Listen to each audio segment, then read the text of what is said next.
ब्रजभूषण जी और पंडित जी की आधी से ज्यादा लाइफ गीता ज्ञान को पढ़ते, समझते और समझे हुए को अपनी लाइफ में अप्लाई करते हुए निकल गई है। लेकिन उन्हें अभी भी ऐसा लगता है जैसे वो गीता ज्ञान के बारे में बहुत कुछ नहीं समझ पाए हैं। उसे जीवन में उतारना तो बहुत दूर की बात है। पंडित जी अब उम्र के उस पड़ाव तक पहुंच गए हैं जहां से पलट कर देखने पर उनके पास बहुत सारे अच्छे बुरे एक्सपीरियंसेस हैं, यादें हैं और यादों से जुड़े किस्से हैं।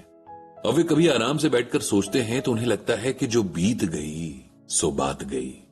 जो बचा हुआ टाइम है उसका ज्यादा से ज्यादा इस्तेमाल भगवान की भक्ति और गीता पाठ में लगाना चाहिए, ताकि ये जन्म और मृत्यु का साइकिल खत्म हो और आत्मा को भगवान के चरणों में जगह मिल जाए। सरला जी को भी पंडित जी यही समझाते हैं कि अब कुछ भी नया जोड़ने की जरूरत नहीं है, बल्कि जो सामान जिंदगी भर सहेज कर रखा अब उसे भी बांटने का टाइम आ गया है। पंडित जी और सरला जी ने पहले सोचा था कि अपनी अपनी आईज डोनेट कर देंगे ताकि उनकी डेथ के बाद किसी को दुनिया देखने का मौका मिले। लेकिन जब उन्होंने अपने बड़े बेटे राघव से इस बारे में बात की तो उसने 2 कदम आगे बढ़ते हुए कहा कि आईज ही क्यों, उन दोनों को अपनी पूरी बॉडी डोनेट कर देनी चाहिए ताकि बहुत से लोगों की हेल्प हो सके। राघव ने यह भी बताया कि उसने और उसकी पत्नी आभा ने भी अपने लिए यही डिसाइड किया है और वे लोग पंडित जी और सरला जी से इस बारे में डिस्कस करने ही वाले थे। पंडित जी को खुशी और हैरानी एक साथ हुई, ये सोचकर कि उनका बेटा कितनी अच्छी सोच रखने वाला है और उसकी लाइफ पार्टनर से उसकी कितनी अच्छी अंडरस्टैंडिंग है।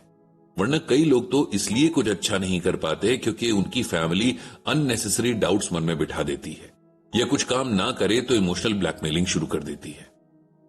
ऐसा ही एक किस्सा पंडित जी को भी याद आ गया। ये तब की बात है जब पंडित जी अपनी फैमिली यानी वे खुद, सरला जी और दोनों बेटों के साथ किसी रिश्तेदार की शादी में दिल्ली जा रहे थे। उनके दोनों बेटे तब बहुत छोटे थे। बड़ा बेटा शायद 7 साल का रहा होगा और छोटा बेटा लगभग 4 साल का। दोनों बच्चे बहुत खुश थे क्योंकि उनके लिए ट्रेन से ट्रैवल करना बहुत अलग एक्सपीरियंस था और छोटे बेटे ने तो पहली बार ट्रेन देखी थी। दोनों बस विंडो से बाहर देखे जा रहे थे और कभी सरला जी तो कभी पंडित जी से पूछते कि वो क्या है, ये क्या है, ये ऐसा क्यों है, वैसा क्यों है।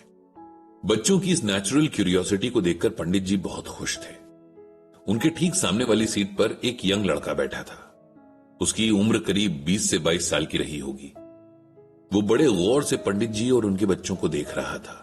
बच्चों की बातें सुनकर कभी हंस देता तो कभी उनके क्वेश्चंस के आंसर दे देता। थोड़ी देर मस्ती करके बच्चे थक गए और सो गए।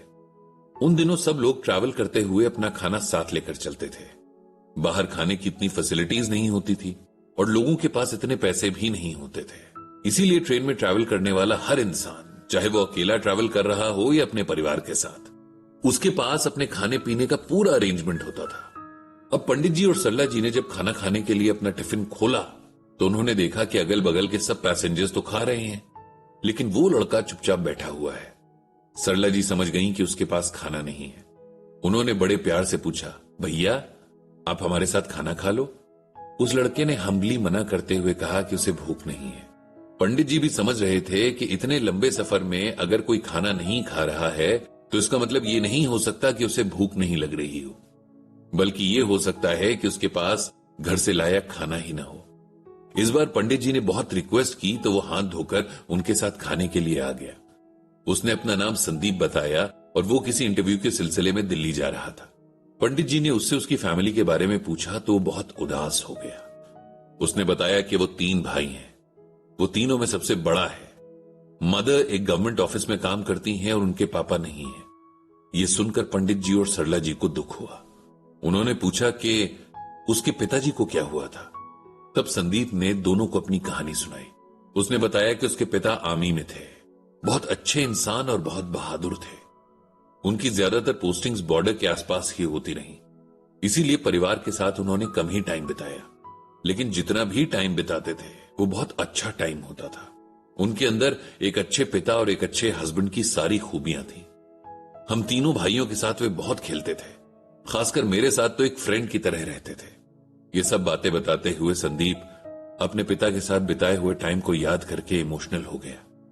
उसने बताया कि उसके पिता जब भी छुट्टी पर घर आते थे तो उसे आर्मी के बहुत सारे किस्से सुनाते। उनकी बातें सुनकर संदीप के मन में भी बहुत गहरी इच्छा बनती जा रही थी कि उसे बड़े होकर आर्मी में ही जाना है। जब उसने अपने पिता से अपनी ये विश शेयर की तो उसके पिता बहुत खुश हुए। उन्होंने कहा कि अगर उनके तीनों बेटे आर्मी में गए तो उन्हें बहुत प्राउड फील होगा। संदीप तब सिर्फ 10 साल का रहा होगा, लेकिन उसके मन में यह बात बहुत गहरे तक उतर गई थी कि उसे आर्मी में ही जाना है। फिर उनकी लाइफ हमेशा के लिए बदल गई जब एक दिन उनके पड़ोस के लैंडलाइन पर कॉल आया कि उसके पिता एक टेररिस्ट ग्रुप से लड़ते हुए शहीद हो गए हैं। इस एक कॉल ने एक हंसते खेलते परिवार को बर्बाद कर दिया था। उसकी मां तो जैसे एकदम टूट गई थी। उन्हें समझ नहीं आ रहा था कि अब वो क्या करेंगी, अपने बच्चों को कैसे पालेंगी। मेरी मां को गवर्नमेंट की तरफ से उनकी एजुकेशन के हिसाब से जॉब मिल गई थी।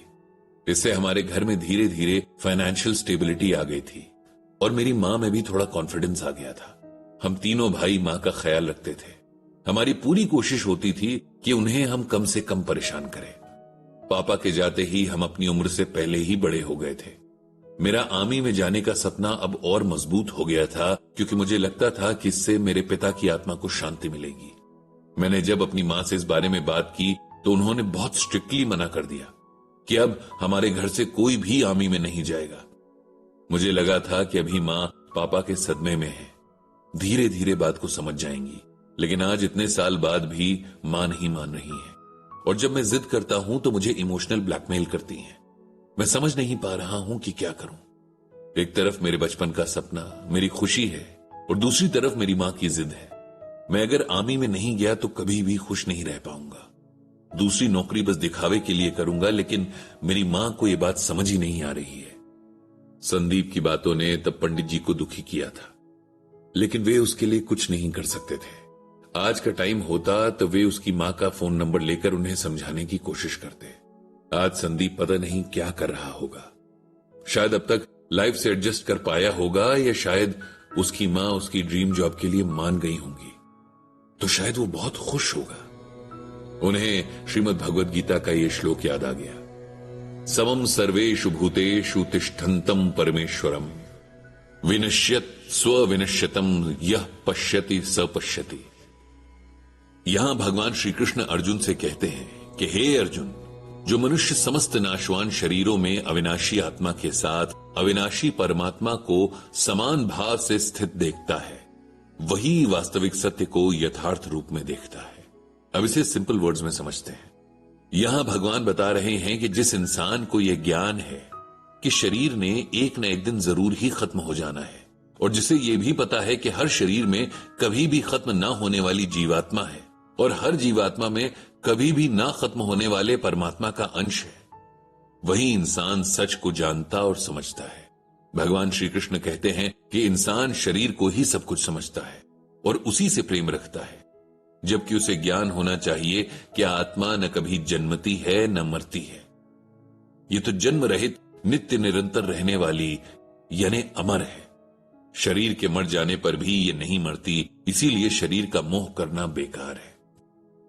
ये शरीर का मोह इंसान से बहुत सारे गलत काम करवा देता है। हमारा दूसरों के प्रति मोह कई बार उनके लिए दुख की वजह बन जाता है। अगर हमें गीता ज्ञान हो तो हां, इस सब से हम बच जाएंगे। पंडित जी ने भगवान श्री कृष्ण से प्रार्थना की कि वो सबको गीता ज्ञान की तरफ ले जाए।